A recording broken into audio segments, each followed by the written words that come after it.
జీవితంలో మనల్ని చంపేటువంటి శత్రువులు మనకు ఉండకపోవచ్చు అండి. మనల్ని నాశనము చేసేటువంటి శత్రువులు మన జీవితంలో ఉండకపోవచ్చు. కానీ ఈ లోకం మాత్రము అనేక రకమైన అపాయముల చేత, ప్రమాదాల చేత నింపబడి ఉంది. అనేక వ్యాధుల చేత, రోగాల చేత, తెగుళ్ళ చేత నింపబడి ఉన్నది. ఈ లోకంలో జీవిస్తున్నటువంటి మన యొక్క ప్రాణమునకు ఎంత మాత్రము కూడా గ్యారంటీ లేదండి.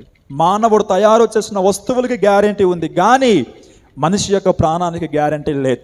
ఏ ప్రమాదం ఎటువైపు నుంచి వస్తూ ఉందో, ఏ అపాయం ఎటు నుంచి వస్తూ ఉందో, లేదా ఏ తెగులు ఎప్పుడు సంభవిస్తుందో, ఏ రోగము ఎప్పుడు వచ్చి మీద పడద్దో తెలియని స్థితిలో మానవుడు బ్రతుకుతూ ఉన్నాడు.